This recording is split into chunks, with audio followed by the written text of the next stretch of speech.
Please, let's take our seats. Asanteni sana. Thank you very much.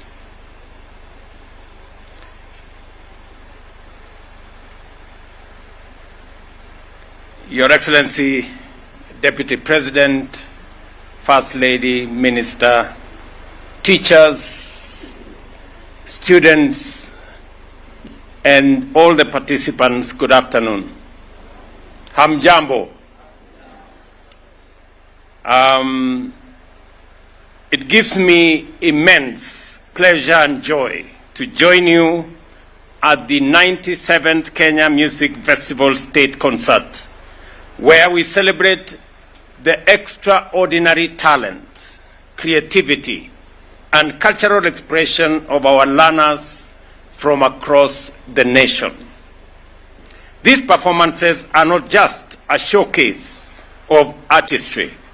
They are powerful tools of education, unity, and national development.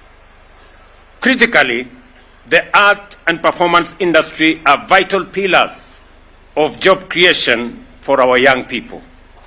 This year's theme, enhancing the creative economy through artistic expression for sustainable development, could not be more timely or relevant. Across the world, the arts and entertainment sectors are emerging as solid sources of income and formidable new frontiers for wealth creation. Ladies and gentlemen, our creative and entertainment sector currently contributes only 5% to our GDP and only 0.25% to our total wage employment. This means we are only scratching the surface.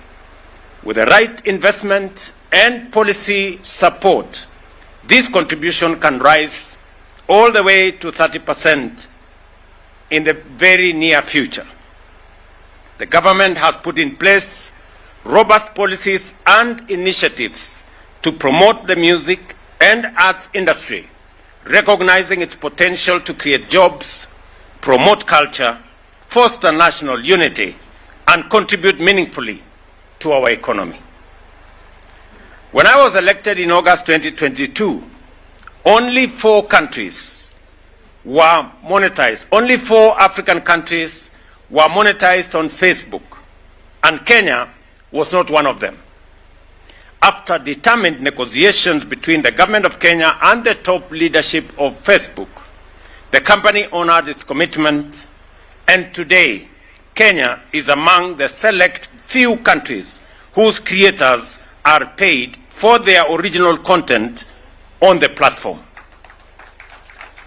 We fought hard and won, and we are not stopping here.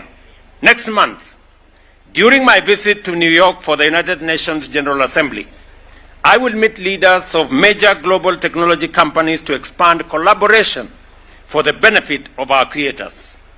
This includes integrating M-Pesa into Facebook's payment system to make payouts faster, easier, and more accessible.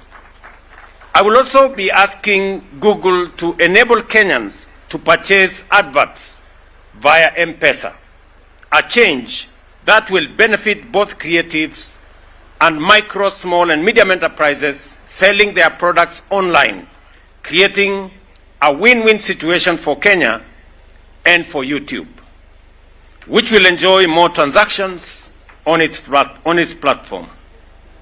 Our creatives are also monetizing content on X, formerly Twitter, and YouTube, which have now increased payouts to Kenyan producers.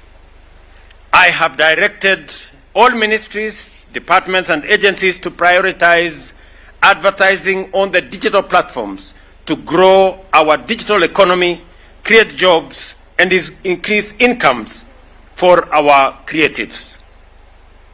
This is the context.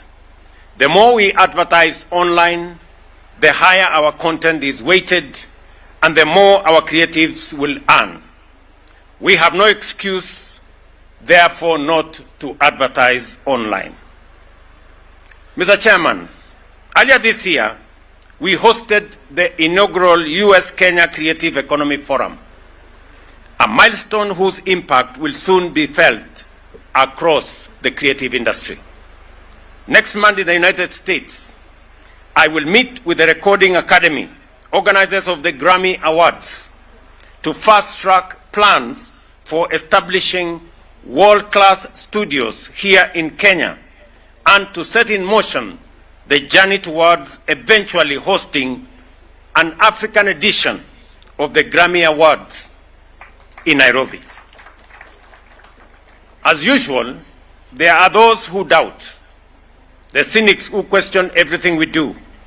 But as we have always done, we will answer them with tangible outcomes that benefit Kenyans.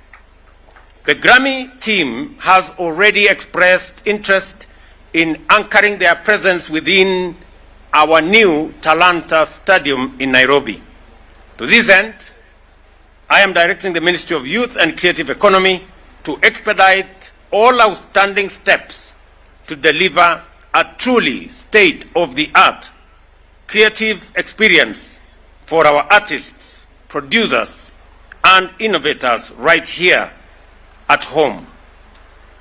Furthermore, the Government of Kenya has established the State Department for Creative Economy under the Ministry of Youth Affairs to focus on developing the creative industry, including music, film, fashion, and the performing arts.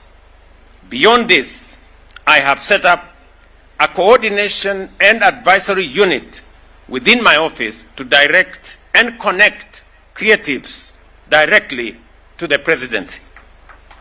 This formalizes our commitment to treating creative talent as a strategic national development resource.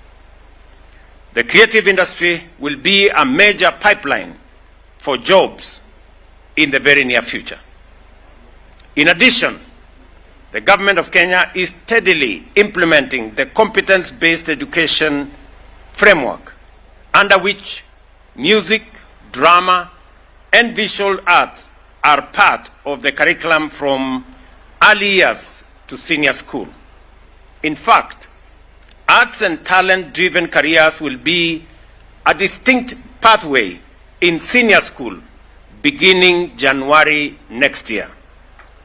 This financial year, through the Teacher Service Commission and the Ministry of Education, we are undertaking a Kenya shillings 950 million retooling program to ensure we have the human resources to identify, nurture, and guide artistic talent from a young age. I want to agree with those who have made the presentation ahead of me that we have been going through a journey of reforming our education so that it meets the requirements of the marketplace. It meets the requirements of the Vision 2030 that we are focused on. And the reform of the education has been work in progress. I remember when I was Minister of Education in 2009, we transitioned from the education system that we had that time and mainstreamed technical training colleges and technical training education. I am very happy that again, as a country, we are continuing to work on our education reform, and that this time round, under the competence-based education and training, where we started with competence-based curriculum, and we had many challenges, and we had many questions, and there were a bit of confusion as to where this was going to go, and Kenyans were asking themselves, which way education in Kenya? I am very proud that today, our professionals in the education sector, working with the Ministry of Education and working with the Government of Kenya, we now have a clear pathway that points to the future of our education in a meaningful and comprehensive way. That now we will have 3 pathways that is going to harness the talent and the pool of knowledge that is necessary for us to drive our education into the future. The STEM subjects are important, the social sciences are important, the arts and creatives are equally important.